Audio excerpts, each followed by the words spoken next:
பொதுவாக எஃப்எம்சிஜி அப்படின்னு சொல்லும்போது ஃபாஸ்ட் மூவிங் கன்சியூமர் குட்ஸ் அப்படிங்கிறது இந்த உணவு பதப்படுத்தும் பொருள் மட்டுமல்ல. எஃப்எம்சிஜிங்கிறது வந்து மக்கள் உபயோகப்படுத்துகிற அன்றாடம் உபயோகப்படுத்துகிற எல்லா பொருட்களும் இந்த எஃப்எம்சிஜியில் அடங்கும். அது ஆரம்பத்துலேருந்து பார்த்தீங்கன்னா அதனுடைய ப்ரொடக்ஷன்ல இருந்து அதை சந்தைப்படுத்துவதிலிருந்து எண்டு கொண்டு போய் அது எண்டு கஸ்டமர் கன்சியூமர்கிட்ட சேர்க்குற வரைக்கும் உள்ள நிறைய துறைகள் அதில் சம்மந்தப்பட்டிருக்கு. உணவு பதப்படுத்துதல்ங்கிற துறையில் வந்து மன்னா ஃபுட் ப்ராடக்ட் வந்து நாங்கள் வந்து புதுமையான வந்து இந்த சத்து மாவுங்கிறது வந்து பாரம்பரியமான ஒரு விஷயத்தை வந்து முதல்ல அதை ஒரு மார்க்கெட்டிங் ஆங்கிளில் புதுமையாக சிந்தித்து அதை வந்து சந்தைப்படுத்தி இருக்கிறோம். இது வேலை வாய்ப்புகள் எஃப்எம்சிஜியில் அப்படின்னு பார்க்கும்போது நீங்கள் சொன்ன மாதிரி இது வந்து வானமே இல்லை, நிறைய வேலை வாய்ப்புகள் இருக்குது.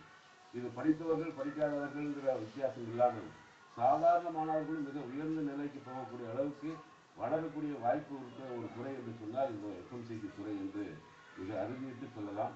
இதற்கான வாய்ப்புகள் வந்து சரியான நேரத்தில் சரியான அணுகுமுறையோடு நீங்கள் அதை தொடர்ந்து செய்வீர்கள் என்று சொன்னால் வாய்ப்புகள் நிறைய குவிந்து கிடக்கின்றன இந்த எஃப்எம்சிஜி துறையில் என்பதிலே நாம் அறிவித்து சொல்ல முடியும். நன்றி. இப்போ இந்த துறையில் வேலைவாய்ப்பை நம்ம இரண்டு விதமாக பிரித்துக் கொள்ளலாம். நேரடி வேலைவாய்ப்பு, மறைமுக வேலைவாய்ப்பு பிரிச்சுக்கலாம். சரி, நேரடி வேலைவாய்ப்புங்கிறது உங்களுக்கு கீழே வருபவர்கள் நம்ம இரண்டாவது பார்க்கலாம். இந்த மறைமுக வேலைவாய்ப்புக்குள்ளே மற்றொரு விஷயம் இருக்கிறது. நீங்கள் ஒரு தொழிலதிபர், உங்களுக்கு கீழே அடுத்த நிலையிலே தொழிலதிபர்கள் இருப்பார்கள். உதாரணமாக நம்ம ஒரு மிகப்பெரிய கார் தயாரிப்பு நிறுவனத்தை எடுத்துக்கொண்டோமானால் அந்த கார் தயாரிப்பு நிறுவனத்தை சார்ந்த ஒரு நிறுவனம் அதோட உதிரி பாகங்கள் ஸ்பேர் பார்ட் தயாரிக்கக்கூடிய ஒரு நிறுவனம் இருக்கும். அந்த நிறுவனத்திற்கு கோயம்புத்தூர்ல இருந்து இன்னொரு ஊர்ல இருந்து சப்ளை செய்யக்கூடிய இன்னொரு நிறுவனம் இருக்கும். ஸோ இவர்களும் தொழிலதிபர்கள் தான். ஆனால் இந்த 1, 2, 3 அப்படிங்கிற விகிதாச்சாரம் எங்கேயும் மாறுபடுகிறது அளவில். அப்படி பார்க்கும்பொழுது நீங்கள் 1 அப்படின்னு வச்சுக்கோங்க, உங்களுக்கு கீழே இந்த தொழிலதிபர்கள் அப்படிங்கிற வரிசையில் இல்லை நான் வந்து அவங்களுக்கு மொத்தமாக உளுந்து பருப்பு சப்ளை பண்ணுறேன் சார், இத்தனை ஆயிரம் டன் போகுது, தோரம் பருப்பு சப்ளை பண்ணுறேன் சார், இத்தனை ஆயிரம் டன் போகுது, அவங்களுக்கு சத்து மாவுக்கு தேவையான கடலைப்பருப்பு பண்ணுறேன் அப்படின்னு சொல்லக்கூடிய அளவில் சுய தொழில் புரிபவர்களுக்கான வாய்ப்புகளை எந்த அளவுக்கு நீங்கள் உருவாக்கி தந்திருக்கிறீர்கள்? எஃப்எம்சிஜி இண்டஸ்ட்ரி பர்டிகுலராக எங்கள் இண்டஸ்ட்ரியில் பார்த்தீங்கன்னு சொன்னால் எங்களுக்கு பொருட்களை எங்களுக்கு வந்து சப்ளை செய்பவர்கள் சப்ளை பண்ணுறவங்க அவங்க ஒரு வகையான தொழிலதிபர்களாக இருக்கிறார்கள். எங்களுக்கு தேவையான இந்த பேக்கிங் இண்டஸ்ட்ரி எங்களுக்கு பேக்கிங்க்கு உண்டான எல்லா பொருட்களையும் வேறு பேக்கிங் இருக்குது, அந்த பேக்கிங் கொடுக்குறவங்க இருக்கிறாங்க. அதுக்கப்புறம் எங்களுடைய தயாரிப்பு பொருட்களை கடைசி வரைக்கும் கொண்டு செல்பவர்கள் எங்களுக்கு வந்து டிரான்ஸ்போர்ட் சப்ளை பண்ணுறவங்க ஒரு வகையான தொழிலதிபர்களாக எடுத்துக்கொள்ளலாம். எங்களுடைய பொருட்களை சூப்பர் ஸ்டாக்கிஸ்ட் அப்படின்னு சொல்லிட்டு இப்போ வந்து நம்ம சென்னையில் தயாரிக்கிற இந்த பொருள் டெல்லியில் விற்கிறோம் என்று சொன்னால் டெல்லியில் ஒரு சூப்பர் ஸ்டாக்கிஸ்ட் இருக்கிறார். அந்த சூப்பர் ஸ்டாக்கிஸ்ட் கீழே ஒரு 10-15 ஸ்டாக்கிஸ்ட் இருக்காங்க வேறு இடங்களில் கொண்டு போவதற்காக. ஸோ இவர்களெல்லாம் அந்தந்த நிலையிலே உள்ள தொழிலதிபர்கள் கனெக்டட். நாங்கள் மன்னா ப்ராடக்ட் மட்டும் பண்ணுறதில்லை, அவங்க வந்து நிறைய எங்களை மாதிரி ஒரு 7-8 கம்பெனி எடுத்து மொத்தமாக பண்ணுவார்கள். அவர்களும் அவர்கள் நிலையிலே ஒரு தொழில் அதிபர்களாக தான் இருக்கிறார்கள் என்று சொல்ல வேண்டும். அப்படிப்பட்ட வாய்ப்பு வந்து இந்த எஃப்எம்சிஜி வளர்ந்துகிற போது அந்த மாதிரி நிறைய கம்பெனிஸ் வரும்போது அவங்களுக்கு நிறைய தொழில் வர்றதுக்கு வாய்ப்புகள் நிறைய. ஒரு விமர்சனமான கேள்வி உங்களுடைய பதிலிருந்து நான் எடுத்துக்கிட்டேன், தவறாக நினைக்க வேண்டாம். இல்லை, ஒரு நிறுவனத்தில் உங்களை போன்ற மிகப்பெரிய நிறுவனங்கள் இப்போ டெல்லியில் நீங்கள் சொல்கிறீங்க, ஆமாம், அந்த ஒரு நிறுவனம் வந்து ஒரு 8 நிறுவனத்திற்கு இதே மாதிரி எல்லாத்தையுமே சப்ளை பண்ணக்கூடிய அளவில் பெரிய அளவில் இருப்பாங்க. ஸோ உங்களை போன்ற மிகப்பெரிய நிறுவனங்கள் அந்த மாதிரி 7-8 நிறுவனங்களை கீழ் வைத்திருப்பவரை தான் பார்க்கின்றன. ஏன்னா அவங்களுக்கு ஒரு நெட்வொர்க் இருக்கும், டிஸ்ட்ரிபியூஷன் கரெக்டாக இருக்கும், பணம் சரியாக வரும் அப்படிங்கிற நோக்கத்தில் நீங்கள் பார்க்குறீங்க. ஆனால் ஒரு இளைஞர் இந்த மாதிரி எல்லாம் தெரிஞ்ச கம்பெனிக்கே கொடுத்துட்டு தான் இப்போ புதுசாக வர ஆள் என்ன மாதிரி என்ன பண்ணுறது, என்னை நம்பி கொடுத்தா நான் பண்ண மாட்டேன்னா அது மாதிரி ஒரு விஷயத்தை. ஆனால் அவங்க என்ன பண்ணுறாங்க, 7 வச்சிருக்கிற ஆள்கிட்ட 8ஆவது கொண்டு போய் கொடுக்கறதுக்கு ஒரு பெரிய கம்பெனி தயாராக இருக்குது. என்ன மாதிரி புதுசாக நம்மள ஒருத்தன் இந்த பையன் மார்க்கெட்டில் ஜெயிப்பாரா, புதுசாக நான் ஏன் ஆள்கிட்ட ஏன் கொடுத்து ரிஸ்க் எடுக்கணும்னு யோசிக்கிற ஒரு கம்பெனி. அப்போ என்னை போன்ற இளைஞர்களுக்கு என்ன வேலை வாய்ப்புங்கிற ஒரு கேள்வி வருகிறது. இல்லை இதில் மாறுபட்ட குணமாக பார்க்க வேண்டும். நான் வந்து அந்த துறையில் இருக்கிற வாய்ப்புகளுக்கு தான் நான் பேசினேன். ஆனால் புதிதாக தொழில் தொடங்குற நிறைய பேர் நம்மகிட்ட இருக்கிறாங்க. எங்கிட்ட வேலை பார்க்குறவங்க எங்கிட்ட வந்து சேல்ஸில் இருக்கிறவங்க என்ன பண்ணுறாங்க, நான் வந்து தொழில் தொடங்க போகிறேன்னு சொல்லும்போது முதல் வாய்ப்பாக அவர்களுக்கு அதை தான் நம்ம கொடுக்குறோம். அதே போல் வந்து எங்கேயாவது நமக்கு வந்து சின்ன ஒரு புதிதாக தொடங்குகிறோம் அப்படிங்கிறது ஒரு தெரிகிற போது அவர்களை வந்து நம்ம வந்து ஊக்கப்படுத்துகிறது ஒரு தொழில் ஒரு நோக்கமாக வைத்து அவர்களை நிறைய ஊக்கப்படுத்திட்டு இருக்கோம். அப்படி வந்து எங்கிட்ட இருக்கிற 140 ஸ்டாக்கிஸ்டில் ஏறக்குறைய 112-113 பேர் வந்து புதிதாக தொழில் தொடங்கியவர்கள் தான், மிக சிறப்பாக செயல்படுகிறார்கள். நான் உங்கள்கிட்ட எதிர்பார்த்தேன். பெரும்பாலான நிறுவனங்கள் என்ன செய்யறாங்க, பிராண்டிங் அப்படிங்கிற ஒரு வார்த்தைக்குள்ளே போய் விடுகிறார்கள். ஆமாம், இவங்க கிட்ட கொடுத்தா இந்த நிறுவனத்தில் கொடுத்தா நமக்கு வெற்றி நிச்சயம் அப்படின்னு கணக்கிடுறாங்களே தவிர புதியவர்களுக்கு வாய்ப்பு வழங்குறதுல வந்து பிரச்சனை இருக்கிறது. அதனால் பட் நிறைய கம்பெனிஸ் வந்து இன்னைக்கு புதியவர்களை ஊக்குவிக்கிற ஒரு மனநிலைக்கு வந்திருக்கிறார்கள். புதிய ஆட்கள் புதிய சந்தைப்படுத்துகிறவர்கள் வந்து புதிய டிஸ்ட்ரிபியூட்டர்ஸ் வந்துகிட்டே இருக்காங்க. அவர்கள் மிக சிறப்பாக செயல்படுகிறார்கள் என்று தான் சொல்ல வேண்டும். ஏன்னா அவங்க வாழ்க்கையே வந்து அதில் தான் ஆரம்பிக்கிறாங்க. அப்படிங்கும்போது அந்த வெற்றி பெற வேண்டும் என்கிற இலக்கை அவர்கள் முன்னோக்கி வைத்து செல்வதால் வெற்றியினுடைய பெர்சன்டேஜ் அப்படின்னு பார்த்தீங்கன்னா சதவீதம் வந்து புதிதாக தொழில் தொடங்குபவர்கள் அதிகமாக இருக்கிறது என்று சொல்லலாம். ஹலோ ஹலோ ஹலோ ஹலோ சரி, நேரத்தை துண்டிக்கப்பட்டது. அதாவது இந்த துறையினுடைய மற்றும் ஒரு அருமையான சிறப்பு அப்படின்னு சொல்றது, இது வந்து எல்லாருக்கும் பரவலாக தெரிஞ்சிருக்கும். அதே சமயத்தில் இந்த துறையினுடைய மிகப்பெரிய சிறப்பு அப்படின்னு சொல்லக்கூடிய ஒரு விஷயங்கள்ல சட்டம் கட்டப்பட்டதுன்னு சொல்றாங்க. விஷயம் பார்த்தோம்னா படிச்சுட்டு தெரியும் அப்படிங்கிறது. அது என்னன்னா ஊன்முட்டோருக்கான வேலை வாய்ப்பு. மற்ற துறைகள்ல இந்த துறையில கொடுக்கக்கூடிய அளவுக்கு உள்ள வேலை வாய்ப்பு ஊனமுற்றோருக்கு வேறு எந்த துறையிலுமே இருக்கிறதாக தெரியல. உங்களை போன்ற நிறுவனங்கள் ஊனமுற்றோருக்கு என்ன மாதிரியான மறுவாழ்வு அளிக்கக்கூடிய பயிற்சிகளோ அல்லது வேலை வாய்ப்பு கொடுக்குறீங்க? மற்ற தொழில்களுக்கும் எங்களை போன்ற இந்த மாதிரி எஃப்எம்சிஜி தொழிலுக்கும் மிகப்பெரிய வித்தியாசம் என்னன்னு கேட்டீங்கன்னா, இது வந்து நின்றுகிட்டு செய்கிற வேலைகள், இல்லை நடந்துகிட்டு செய்கிற வேலைகள், இல்லை பிசிக்கலாக நல்லா இருந்தால் தான் செய்கிற வேலைகள்ங்கிறது ஒரு பக்கம் இருந்தாலும், பேக்கிங் அப்படிங்கிறது வந்து கைகள் மட்டுமே செய்யக்கூடிய ஒரு வேலை. அமர்ந்துகிட்டே செய்யலாம். மிஷின்கள் இருக்குது. மிஷினை வந்து கரெக்டாக வந்து நம்ம வந்து அந்த கம்ப்யூட்டரில் நம்ம ஃபீட் பண்ணிட்டோம்னா எத்தனை பாக்கெட் வருது, எப்படி வருது, எப்படி அடுக்கணும் அப்படிங்கிறது வந்து கைகள் மட்டுமே செய்யக்கூடிய வேலைகள் நிறைய இருக்கிறதுனால அந்த வேலைகளை வந்து ஊனமுற்றவர்களுக்கு கொடுக்கலாம். இந்த மாதிரி இன்வாய்சிங் பண்ணுறது, கம்ப்யூட்டரில் உட்கார்ந்து வேலை பார்க்குறது, அதெல்லாம் வந்து ஊனமுற்றவர்களுக்கு எங்கள் நிறுவனத்தில் கூட 16% மக்கள் வந்து ஊனமுற்றவர்களாகத்தான் நாங்கள் இருக்கிறோம். யார் வந்து வேலை கேட்டாலும் அவர்கள் செய்யக்கூடிய வேலை இருக்கும் என்று சொன்னால் முதல்ல அவங்களுக்கு வந்து அந்த சலுகையை கொடுத்து அவங்க வேலை கொடுக்குறதா ஒரு நோக்கமாக வச்சிருக்கிறோம். இது எங்கள் கம்பெனி மன்னா கம்பெனி மட்டுமில்லை, பல்வேறு கம்பெனிகள் வந்து அதுக்கு ஒரு சலுகையாக அது ஒரு முதன்மை நோக்கமாக வைத்து செயல்படுகிறார்கள் என்று சொல்லுங்கள். நல்ல ஹலோ ஹலோ வணக்கம் சொல்லுங்க சார். திருவண்ணாமலையிலிருந்து கால் பண்ணுறேன் சார். நல்லா சார், இப்போ எம்பிஏ நான் முடிச்சிருக்கேன் சார். ஃப்ரெஷர் ஆக்சுவலாக சார், ஃப்ரெஷருக்கு எஃப்எம்சிஜியில் ஏன் சார் ஆப்பர்ச்சுனிட்டி கொடுக்கவே மாட்டாங்க? அந்த கேள்வி இப்போ நான் கேட்டேன். நிறைய கொடுக்குறத சொன்னார். இருந்தாலும் உங்களுக்கும் சார் பதில் சொல்ல நினைக்கிறேன். நன்றி திரு நடராஜ் அவர்கள். எம்பிஏ எங்கே பேசுறீங்க சார்? அனாலிஸ்டிக் கான்சர் சார். என்ன marketing HR sir. Marketing HR பண்ணியிருக்கீங்க. உங்களை மாதிரி புதிய ஆட்களுக்கு வரவேற்பு இல்லை, இப்போ வேலை வாய்ப்பு இல்லைங்கிறது வந்து இட்ஸ் மித்து. உங்களை மாதிரி ஆட்களை வந்து எதிர்பார்த்து எங்களை மாதிரி நிறுவனங்கள் இருக்கின்றன என்பதுதான் உண்மை. அதாவது நீங்கள் வந்து அவங்க வந்து நாங்கள் அட்வர்டைஸ் பண்ணுவோம், நாங்கள் வந்து உங்களுக்கு வந்து வாய்ப்புகளை உருவாக்கி கொடுப்போங்கிறது வெயிட் பண்ணாமல் நீங்கள் வந்து உங்களுக்கு எங்கே எங்கே உங்களுக்கு விஷயங்கள் தெரியும். எல்லா பாக்கெட்டில் எல்லா இதுலேயுமே இன்றைக்கி வந்து நெட் இருக்குது. அந்த வெப்சைட் இருக்குது. அந்த வெப்சைட்டில் எடுத்து நீங்கள் இமெயில் அடித்து உங்களுடைய ரெஸ்யூம் வந்து நீங்கள் எல்லா கம்பெனிகளுக்கும் அனுப்புனா கண்டிப்பாக உங்களுக்கு வாய்ப்புகள் கிடைக்கும். நிறைய எம்பிஎஸ்க்கு வந்து வாண்டட் இருக்குது. நீங்கள் வந்து மனம் தளராமல் நீங்கள் வந்து அது வந்து நீங்கள் அப்ளை பண்ணுங்கள். நிறைய அப்ளை பண்ணும்போது உங்களை அழைத்து உங்களுக்கு வாய்ப்பு கொடுப்பதற்கு எங்களை போன்ற நிறுவனங்கள் தயாராக இருக்கின்றன.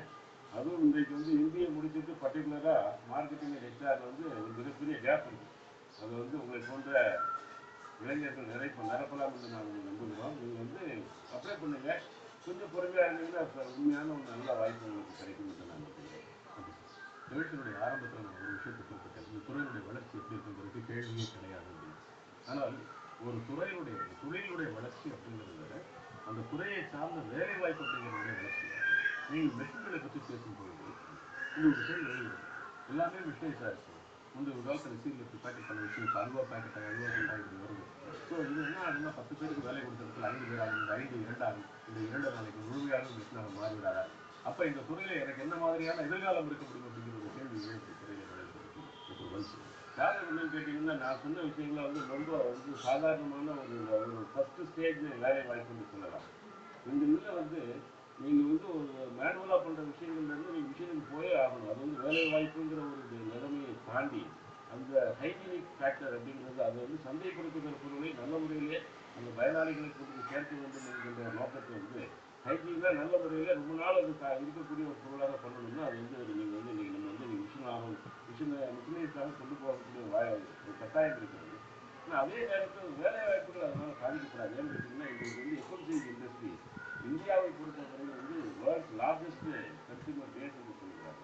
அதில் வந்து இன்றைக்கி வந்து நம்ம 18-19% தான் நம்ம வந்து எட்டியிருக்கிறோம் இந்தியாவில். இன்னும் வந்து ஒரு 82% வந்து இன்றும் வந்து ஒரு எடுத்துக்கொள்ளப்படாத ஒரு வெற்றிடமாக இருந்து கொண்டிருக்கிறது. அதனால தான் இந்தியாவை நோக்கி எல்லா உலக கம்பெனிகளும் வருவது காரணம் என்னென்னா மக்கள் தொகை மட்டும் இல்லை, அது வந்து இன்னும் வந்து அந்த மாதிரி ஒரு நிலைக்கு நடுநிலைமைக்கு வராத மக்கள் தொகை அதிகமாக இருக்கிற ஒரு கண்ட்ரி என்பதால் இது வந்து அதனுடைய தாக்கம் அதிகமாக இருக்கிறது. மிஷினரிஸ் வந்ததால வந்து உங்களுக்கு வேலை வாய்ப்பு பாதிக்கப்படும் என்பது வந்து இட்ஸ் நாட் கரெக்ட். அது வந்து மிஷினரிஸ் வந்தாலும் கூட ஒரு மிஷினுக்கு வந்து 20 பேர் முன்னால் செய்த வேலைகளை இன்றைக்கு வந்து 4 பேர் தான் செய்வார்கள் என்று சொன்னாலும் கூட அதில் வந்து வளர்ச்சி அதிகமாக இருப்பதால் அந்த வளர்ச்சி வந்து அந்த தாக்கத்தை தாக்கி அதாவது ஒரு மிஷினுக்கு பதிலாக 2 மிஷின், அந்த 4 பேருக்கு பதிலாக 8 பேருக்கு வேலை. கண்டிப்பாக அதனால வந்து நமக்கு வேலை வாய்ப்புகள் இன்னும் வராது. அடுத்தது வந்து கீழ்நிலை வேலை வாய்ப்புகள் நம்ம பார்க்குறோம். அடுத்த கட்டத்துக்கு வேலை ஒரு மிஷின் சாதாரணமாக ஒரு மேனுவலாக பேக்கிங் பண்ணுறவருக்கு கிடைக்கிற வருமானத்தை விட ஒரு மிஷின் ஆப்ரேட்டருக்கு கிடைக்கிற வருமானம் அதிகம். அதனால் அவங்களுடைய வருமானத்தையும் நம்ம உயர்த்தணும், அவங்களுடைய வாழ்க்கை நிலையை உயர்த்தணும்னு சொன்னால் நம்ம அந்த மாதிரி ஒரு வெற்றி சேர்த்துட்டு போய்தாகணும். அது காலத்தின் கட்டாயம். அதனால் வந்து வேலை வாய்ப்புகள் பாதிக்கப்படுவதுங்கிறது வந்து தவறான ஒரு சரி, சொல்லுங்கள் சார். இப்போ ஹலோ, வணக்கம். வணக்கம் சார். சொல்லுங்கள். நான் கோயம்புத்தூர்ல குமார் பேசுறேங்க. சொல்லுங்கள் குமார். சார், இது இப்போ எஃப்எம்சிஜி துறையில வந்து இப்போ புதுசாக நீங்கள் வந்து நான் காலடி எடுத்து வைக்கணும்னா இப்போ அதுக்கு எந்த மாதிரி துறையை வந்து எந்த மாதிரி ப்ராடக்ட் நம்ம வந்து சூஸ் பண்ணி நம்ம எப்படி மார்க்கெட் பண்ணலாம் என்னங்கிறது என்னோட கேள்வி. எப்படி அதிகமாகிறதும் உங்களுக்கு வந்து கொஞ்சம் விளக்கணும். நாகர் சார் சொல்கிறது ரொம்ப கவர்ச்சியாக இருந்ததுன்னா நானும் அதுக்கு வந்து வெயிட் பண்ணி பார்க்கலாம். நன்றி திரு குமார் அவர்கள். நீங்கள் என்ன உங்களுடைய பேக்ரவுண்ட் என்ன படிச்சிருக்கீங்க? Diploma mechanical sir. என்னது? டிப்ளமோ எஃப்எம்சிஜி துறைன்னு சொல்லும்போது நான் ஆரம்பத்தில் சொன்னதை போல உணவு பதப்படுத்துதல்ங்கிறது அதில் ஒரு அங்கம் தான். எஃப்எம்சிஜிங்கிறது ஒரு மக்கள் அன்றாடம் உபயோகிக்கிற எல்லா பொருட்களும் வந்து எஃப்எம்சிஜி துறையில் தான் வருது. நீங்கள் காஸ்மெட்டிக்ஸ் இன்ஜினியரிங் எடுத்துக்கிட்டாலும் சரி, மற்ற டூத் பிரஷ் இந்த மாதிரி இருக்கிற விஷயங்கள் எடுத்துக்கிட்டாலும் இது எல்லாமே எஃப்எம்சிஜியில் கவரான விஷயங்கள் தான். நீங்கள் வந்து சாதாரணமாக பண்ணணும்னு சொன்னால் எஃப்எம்சிஜி சந்தைப்படுத்துதல் டிஸ்ட்ரிபியூஷன் அது வந்து ஒரு சாதாரணமாக உடனே ஆரம்பிக்கக்கூடிய ஒரு வாய்ப்புள்ள ஒரு தொழில் என்று சொல்லுவேன். உங்களுக்கு அந்த வாய்ப்புகள் இருந்ததுன்னா நல்ல ஒரு 2 கம்பெனி எடுத்துக்கிட்டு நீங்கள் வந்து இந்த டிஸ்ட்ரிபியூஷன் இமீடியட்டாக ஆரம்பிக்கலாம். ஆனால் நீங்கள் உற்பத்தி துறையில் மேனுஃபேக்சரிங் சைடில் போகணும்னு சொன்னால் இன்றைக்கு இருக்கிற நிலவரத்தில் வந்து நீங்கள் வந்து you have to do some innovative products. அதாவது இன்றைக்கு சந்தையில் இல்லாத அதாவது இருக்கிற விஷயங்கள் வந்து கொஞ்சம் புதுமையான விஷயங்கள் நீங்கள் பூசுவதற்கு உங்கள்கிட்ட நல்ல ஐடியா இருந்ததுன்னு சொன்னால் அது ஒரு மேனுஃபேக்சரிங் சைடில் நீங்கள் உள்ளே வரலாம். இன்றைக்கி ஒரே ஒரு விஷயத்தை நான் தெளிவுபடுத்த விரும்புகிறேன். நிறைய டெக்னிக்கலி சுப்பீரியர் ப்ராடக்ட்ஸ் ரொம்ப அருமையான ப்ராடக்ட்ஸ் நிறைய பேர் பண்ணி வச்சுருக்காங்க, ஆர்என்டி பண்ணி வச்சுருக்காங்க. ஆனால் அவங்க எல்லாருக்கும் என்ன ப்ராப்ளம் கேட்டிங்கன்னா இன்றைக்கு வந்து மார்க்கெட்டிங் அது சந்தைப்படுத்துகிற முறையில் இருக்கிற அந்த சங்கடங்கள் எல்லாம் அவங்க வந்து அந்த ப்ராடக்ட்டை சக்ஸஸ் பண்ணாமல் இருக்காங்க. அதனால் நீங்கள் சிறுசாக ஆரம்பித்து அதை வந்து ஒரு பைலட் மார்க்கெட்டிங் மாதிரி பண்ணி அதுக்கப்புறம் நீங்கள் மேனுஃபேக்சரிங் கூட வரலாம். வாய்ப்புகள் குவிந்து கிடைக்கிற ஒரு துறை என்பது தான் இந்த நேரத்தில் நான் உங்களுக்கு சொல்லி ஊக்கப்படுத்த ஆசைப்படுகிறேன். நன்றி சார். விளம்பர இடைவேளைக்கு பிறகு தொடரலாம். விளம்பர இடைவேளைக்கு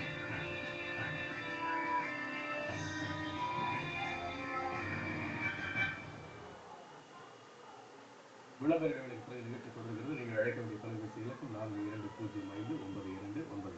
தொலைபேசி அழைக்க நேரம். ஹலோ, வணக்கம். வணக்கம் சார். வணக்கம், சொல்லுங்கள். என்னோட பேர் நிர்மல் ராஜ். சொல்லுங்கள் நிர்மல் ராஜ். சார், இப்போ நாங்கள் வந்து இது மாதிரி பார்த்தீங்கன்னா எம்பிஏ முடிச்சிருக்கேன், எம்பிஏ சிஸ்டம்.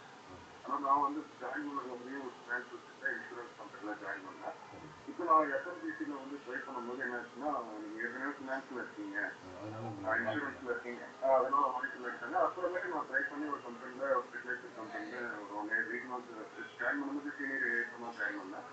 ஜாயின் பண்ணி ஒரு 6 மந்த்ஸில் ரீஜனல் சேல்ஸ் பண்ணிக்கிறாங்க. இப்போ வேறு கம்பெனிக்கு வந்து நான் ட்ரை பண்ணும்போது என்ன ஆச்சுன்னா அவங்க வந்து நிறைய எக்ஸ்பீரியன்ஸ் இருக்குது எஃப்எம்சிசியில். இப்போ நாங்களும் வந்து ப்ரைமரி செகண்டரி டெர்ஷரி எல்லாமே மார்க்கெட்டில் பார்க்க தான் செய்கிறோம். பார்த்தா கூட இப்போ எங்களுக்கு வந்து இன்னும் உங்களுக்கு அந்த அளவுக்கு நாலேஜ் இருக்காது, நீங்கள் வந்து எஃப்எம்சிசியில் இன்னும் கொஞ்சம் நாள் இருந்துக்கணும், நீங்கள் ஃபினான்ஸில் இருந்தீங்க, அதனால் வந்து உங்களுக்கு வந்து சூட்டபிள் ஆகாது அப்படின்ற மாதிரி சொல்கிறாங்க. அது என்ன காரணம் சார்? இது நன்றி. அதாவது ஒரு கம்பெனியில் 2 கம்பெனியில் நடக்கிற விஷயங்கள் ஒரு பொதுவான விஷயங்களாக நம்ம எடுத்துக்கொள்ள முடியாது. ஆனால் இன்னைக்கு பார்த்தீங்கன்னா ஒரு ஆரம்ப காலம் சேல்ஸ் ரெப்ரஸன்டேட்டிவ் சொல்கிறோம், சந்தைப்படுத்துவதனுடைய முதல் நிலை. அதுக்கப்புறம் ஃப்ரண்ட் லைன் மேனேஜர்ஸ்னு சொல்கிறோம். அதுக்கப்புறம் வந்து அந்த ஒரு 10 சேல்ஸ் ரெப்ரஸன்டேட்டிவ் மேனேஜ் பண்ணுற ஒரு ஆஃபீஸர்ஸ்னு சொல்கிறோம். ஆனால் அவர்களை தாண்டி ரீஜனல் மேனேஜர், ஏரியா சேல்ஸ் மேனேஜருங்கிற நிலைக்கு வருகிற போது நீங்கள் எந்த துறையில் இருந்தாலும் எஃப்எம்சிஜி துறையில் இருக்கீங்களா அப்படிங்கிறது தான் இம்பார்ட்டன்ட். ஒரு டெலிவிஷன் விற்கவரை வந்து நம்ம வந்து இதில் போன்ற பொருட்களுக்கு வந்து ஒரு மேனேஜர் ஆக முடியுமா அப்படிங்கிறது தான் கேள்வி இருக்க முடியுமே தவிர உங்களை போல வந்து ஒரு ஃபெர்டிலைசர் விற்கிறவங்க இல்லை வேற ஒரு துறையில் இருக்கிறவங்க எஃப்எம்சிஜி துறையில் எங்களை போன்ற இந்த ரீட்டைல் பேஸ்டு மார்க்கெட்டிங்கில் வந்து சக்ஸஸ் ஆக முடியும்னா கண்டிப்பாக சக்ஸஸ் ஆக முடியும். ஏன்னா இதில் வந்து எல்லாமே இப்போ அந்த ரூல்ஸ் ஆர் சேம்.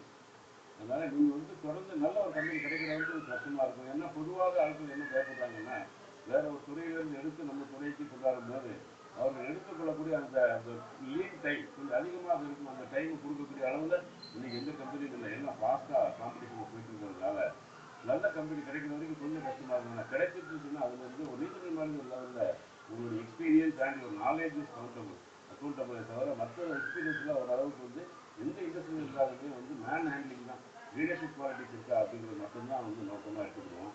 அதனால் உங்களுக்கு வாய்ப்புகள் வரும், காத்திருக்கும், நல்ல வாய்ப்புகள் வரும் என்று நான் நம்புகிறேன். உங்களுடைய சிற்றறிவு கேட்கிற ஒரு கேள்வி நம்ம நேர்களுக்கு பலனாக இருக்கும் நினைச்சு நான் அதை கேட்கிறேன். நீங்கள் தர்மம் செயல்படுத்தலாம், தவறாக நினைக்க வேண்டாம். அதாவது ஒரு நேர் பேசும்போது நீங்கள் சொன்னீங்க R&D நிறைய பர்ச்சேஸ் பண்ணி ரிசர்ச் பண்ணி நிறைய வச்சிருக்காங்க, உங்களால் மார்க்கெட் பண்ண முடியல அப்படின்னு. இந்த பேனாவுடைய விலை ₹1 என்று எடுத்துக்கொண்டா இந்த பேனாவை அழகான ஒரு வெல்வெட் துணிக்குள்ள வச்சு ஒரு பிளாஸ்டிக் டப்பாவில் வச்சு விற்கும்போது இதனுடைய விலை ₹5. இதே ₹1 பேனா அல்லது ₹5 காசு உள்ள ஒரு சின்ன டப்பாவுக்குள்ள வச்சு ஒரு வெல்வெட் துணியை வச்சு வச்சோம்னா ₹10, ₹5 காசை ₹10 வாங்கக்கூடிய இதுதான் வியாபார தந்திரம். அப்போ இந்த FMCG துறைகளில் நீங்கள் சொல்கிற விஷயங்களை பார்க்கும்போது R&D ஏற்கனவே பண்ணியிருக்கிறவங்க மார்க்கெட் சந்தைப்படுத்த முடியாமல் ஒரு பக்கம் இருக்கிறாங்க. எனக்கும் உங்களுக்கும் நம்ம பாட்டி சொல்லிக் கொடுத்த அந்த தத்துமாவை தான் அதே ஃபார்முலா அதிலிருந்து சற்று விலகி நீங்கள் என்ன செய்கிறீங்கன்னா அந்த எங்கே போய் சேர வேண்டும் இதனுடைய ரிசல்ட் அது யாருக்கு இது போகிறதுங்கிற முடிவு உங்களுக்கு தெரிஞ்சிருக்கிறது, அது என்ன ப்ராடக்ட்ல தெரிஞ்சிருக்கு. அப்போ உங்கள் வெற்றி அப்படிங்கிற ஒரு விஷயம் நீங்கள் அழகாக அதை சந்தைப்படுத்துறது மார்க்கெட்டிங் அப்படிங்கிற ஒரு விஷயத்துல தானே முழுமையாக அடங்கியிருக்கிறது. இதில் R&Dலேருந்து வர்றவங்க எந்த அளவுக்கு வெற்றி பெற முடியும்னு நினைக்கிறீங்க? இல்லை இல்லை, அதாவது ரெண்டுமே தேவைப்படுது. ஆள் பாதி ஆடை பாதி சொல்றது போல நீங்க உள்ள இருக்கிற விஷயம் நல்லா இருந்தால் தான். நீங்க நல்ல பேக்கிங், ரொம்ப அருமையான பேக்கிங் போட்டு ரொம்ப கவர்ச்சிகரமான ஒரு விஷயத்தை கொடுத்தா கூட ஒரு தடவை தான் வாங்குவாங்க. தொடர்ந்து அவர்கள் வாங்க வேண்டும் என்று சொன்னால் அந்த அந்த விஷயம் அந்த ப்ராடக்ட்ல வந்து விஷயம் இல்லை. அப்போ வந்து அந்த ப்ராடக்ட் வந்து தனக்கு வந்து பயன் அளிக்கிறது, தன்னுடைய குழந்தைகளுக்கு பயன் அளிக்கிறது, தன்னுடைய குடும்பத்துக்கு பயன் அளிக்கிறது அப்படிங்கிறது தான் மீண்டும் மீண்டும் அதை வாங்க வருவாங்க. ஒரு முறை விற்பதற்கு வேண்டுமானால் அந்த கவர்ச்சிகரமான அந்த பேக்கிங் வந்து உங்களுக்கு யூஸ் ஆகணும் தவிர, ஆனால் தொடர்ந்து அந்த ப்ராடக்ட் சக்ஸஸ் ஆகுதுன்னு சொன்னால் அந்த ப்ராடக்ட்ல வந்து உள்ள அந்த டெக்னிக்கல் சுப்பீரியாரிட்டி, அந்த ப்ராடக்ட்ல உள்ள குவாலிட்டி பிளேஸ் மேஜர் ரோல்னு சொல்லணும். ஆனாலும் கூட நான் முதல்ல சொன்னது மாதிரி நிறைய நல்ல விஷயங்கள், நல்ல ப்ராடக்ட் செலக்ட் பண்ணி வச்சிருக்கிறவங்க, R&D பண்ணி வச்சிருக்கவங்க இன்னைக்கு சந்தைப்படுத்த முடியாத காரணம் என்னன்னா அவங்களுடைய நாலேஜ் எல்லாமே அந்த ப்ராடக்டினுடைய எஃபிகசி, அந்த ப்ராடக்டினுடைய குவாலிட்டியை காட்டுறது அளவுக்கு அவங்களுக்கு எப்படி இதை மார்க்கெட் பண்ணணும், எப்படி கொண்டு சந்தைப்படுத்தணும், எப்படி மக்களுக்கு அறிமுகப்படுத்த வேண்டும் என்கிற இடத்துல இருக்கிற அவங்களுக்கு வந்து அந்த அனுபவ குறைச்சல், அதனால அவங்க மார்க்கெட் பண்ண முடியாமல் இருக்காங்க. உண்மை அதுதான். அதாவது இன்னைக்கு வந்து 100 ப்ராடக்ட் அருமையான நல்ல ப்ராடக்ட் வரும்போது அதில் வந்து ஒரு 10-15 ப்ராடக்ட்டை வெற்றி பெற்று சொல்ல முடியும். 80 பேர் வந்து 85 ப்ராடக்ட் வந்து சரியான இலக்கையை வந்து அவங்க எடுத்து அது சரியான முறையில் மார்க்கெட்டிங் பண்ண முடியாமல் இன்னும் திணறவங்க தான் அதிகம் அப்படிங்கிறது தான் இன்றைக்கு நிதர்சனமான உண்மை. கண்டிப்பாக 2 பேர் உங்கள்கிட்ட வேலைக்கு வர்றாங்கன்னு வச்சுக்கோங்க. இல்லை ஒருத்தர் 10 வருடமாக ஒரு ஹோட்டல் துறையில் வேலை செய்வார், சொந்தமாக தொழில் செய்யணும் ஆசைப்பட்டு அவராகவே இதெல்லாம் மிக்ஸ் பண்ணி அதையெல்லாம் மிக்ஸ் பண்ணி அழகாக ஒரு ஊறுகாய் அந்த மாதிரி சந்தைப்படுத்துவதற்கான ஒரு பொருளை தயாரிக்கிறார் ரொம்ப சுவையோட. அவர் உங்ககிட்ட வர்றார், சார் இது எனக்கு நீங்கள் மார்க்கெட்டிங் கொடுக்க முடியும். அதுக்கு பக்கத்தில் இன்னொருத்தர் வர்றார், அவர் சார் நான் ஏற்கனவே கேட்டரிங் டெக்னாலஜியில் இது முடிச்சிருக்கேன், MBA முடிச்சிருக்கேன், ஃபுட் அண்ட் ரிசர்ச் யூஎஸில் பண்ணியிருக்கேன், சுவிட்சர்லாந்தில் பண்ணியிருக்கேன் சார், நான் ஒரு ப்ராடக்ட்டை கண்டுபிடிச்சிருக்கேன் சார். இந்த 2 ப்ராடக்ட் உங்கள்கிட்ட இருக்கும்போது நீங்கள் சந்தைப்படுத்த விரும்பினீர்களா, தேர்ந்தெடுக்க விரும்பினீர்களானால் அனுபவம் பெரிதாகப்படுமா, படிப்பு பெரிதாகப்படுமா? கண்டிப்பாக அனுபவம் தான். காரணம் என்னன்னு கேட்டிங்கன்னா, இந்த அனுபவத்தில் தயாரிக்கப்பட்ட ப்ராடக்ட் என்னன்னு கேட்டிங்கன்னா, அவங்க மக்களுக்கு எந்த மாதிரி சுவை பிடிக்கும், எந்த மாதிரி கொடுத்தா இதை சந்தைப்படுத்த முடியும், மக்கள் வந்து வாங்குவாங்க அப்படிங்கிறது அனுபவம் ரீதியாக ஒரு உணர்ந்து பண்ணுகிற ஒரு ப்ராடக்ட்டுக்கும், படிப்பு மட்டுமே வைத்துக்கொண்டு நம்முடைய நாலேஜை மட்டும் வச்சுக்கிட்டு ஒரு ப்ராடக்ட் பண்ணுறதுக்கு வித்தியாசம் இருக்குது. ஆனாலும் கூட எங்களை போன்ற இப்போ கம்பெனிகள் வந்து புதிய ப்ராடக்ட்டை வந்து செலக்ட் பண்ணும்போது அது எந்த அளவுக்கு மக்களிடம் கொண்டு போய் சேர்க்க முடியும், எவ்வளோ வேகமாக கொண்டு போய் சேர்க்க முடியும் அப்படிங்கிறது தான் எங்களுடைய முதல் லா ஆஃப் அட்ராக்ஷனாக இருக்கும். ஸோ அந்த மாதிரி வரும்போது அனுபவத்தை முதலில் எடுத்துக்கொள்ளும். அதே நேரத்தில் அதனால இதை வந்து ரிஜெக்ட் பண்ணிடுவோம்னு அர்த்தம் இல்லை. பட் இதுலேயும் எங்களுடைய விஷயங்களை வச்சு எங்களுக்குன்னு ஒரு R&D டிபார்ட்மெண்ட் இருக்குது, மார்க்கெட்டிங் டிபார்ட்மெண்ட், எல்லா டிபார்ட்மெண்ட்டும் பேசி இதையும் எடுக்க முடியும்னா இதையும் எடுத்துக்குவோம். ஆனால் கண்டிப்பாக அனுபவம் வந்து it supersedes other knowledge or qualification. அதில் வந்து எந்த சந்தேகமும் இல்லை. நன்றி, சொல்லுங்கள். ஹலோ ஹலோ, வணக்கம், சொல்லுங்கள். ஐயா வணக்கம். நான் சுரேஷ் பேசுறேன் அகமதாபாத்லேருந்து. என்னிடம் 2 கேள்விகள். கேள்வி ஒன்று, சின்ன வயசுல நான் தமிழ்நாட்டில் இருந்தப்போ பெரும்பாலான பொருட்கள் இந்த மக்கள் கொண்டு எல்லாம் வட இந்தியாவிலிருந்து தான் வரும். இப்போ கடந்த 10, 15, 20 வருஷங்கள்ல வெறுமான முன்னேற்றம். பெரும்பாலான பொருட்கள் தமிழ்நாட்டில்